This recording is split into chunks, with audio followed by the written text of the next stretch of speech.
growing up in India, we even saw it in movies that if you're bitten by a snake, you should suck the venom out and spit it out. Does this work? If you're sucking the venom out, you could end up with two people being bitten by the snake and not just one.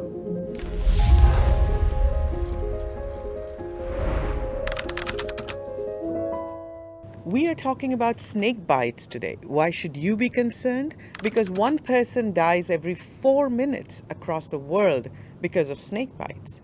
Here to talk about it today is Dr. David Williams. Welcome, David.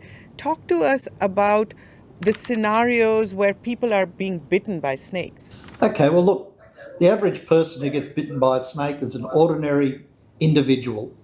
They could be a farmer, a cow herder, a school child, mum, dad, somebody coming from a rural community usually in Asia, Africa, Latin America, or somewhere like New Guinea. And these are people who are just going about their day and they make a simple mistake that leads to them being bitten. David, how big is this problem and why is WHO concerned about it? Well, snake bites are a really important public health issue. There's about 2.7 million people who are bitten by snakes every year, and between 81 and 138,000 of them lose their lives. Can snake bites be prevented? What can we do to make sure we're safe from snakes? Well, you know the old adage is that prevention's better than the cure. Avoiding situations where snake bites can happen doesn't cost you anything and really just involves doing things that are common sense that can lower your risk of contact with a snake in the first place. And it's really important that if you go outside at night, have some sort of light, whether it's a torch, even inside the home. Don't stumble around in the dark and tread on a snake that you don't see. Turn a light on. If you sleep on a bed that's off the ground, covered with a well tucked in mosquito net, doesn't just prevent malaria and other mosquito-borne diseases, it's been proven in countries like Nepal to reduce the risk of snakebite while sleeping enormously.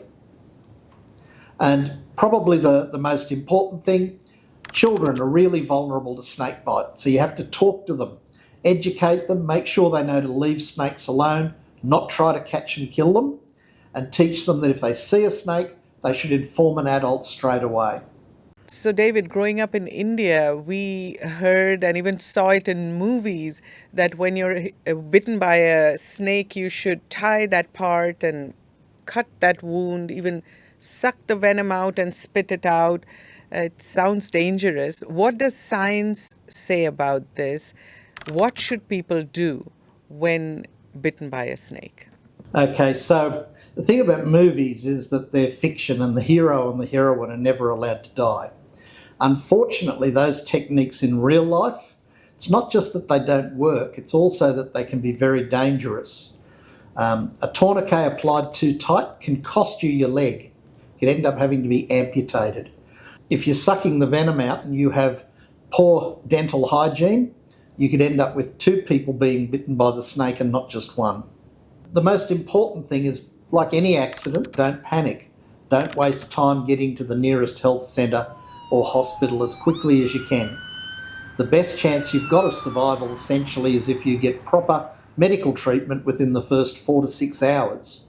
So harmful first aids and traditional remedies should be avoided. And the basic principle of first aid is to first do no harm. So don't tie rope or wire around the limb.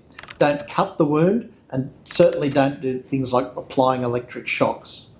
Another thing that's important is that when people get bitten by a snake, sometimes they will become sick, and so if you give them food or drink, they can actually choke on that. So you really shouldn't give them anything by mouth.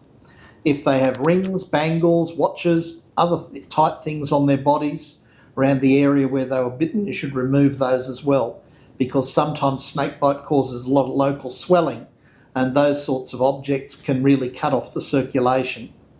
And then the most important thing is never lay a person on their back, especially in a vehicle on their way to healthcare. Put them on their left side in what we call the recovery position, with their head sort of tilted to the side and downwards. And that can actually prevent them from losing their ability to breathe, and also prevents them from literally choking to death on their own vomit. David, talk to us about the treatment for snake bites. Are antivenoms available readily around the world? Okay, well, unfortunately, many countries face shortages when it comes to having enough supplies of safe, good quality, and effective antivenom drugs. So, to this end, WHO is helping countries by identifying the best products that they can use, providing technical guidance to manufacturers to help them improve and develop and design other products. And we're also looking at new ways to supply antivenoms to even the remotest parts of the world so that more people can easily access treatment. Thank you, David. That was Science in 5 today. Until next time, then, stay safe, stay healthy, and stick with science.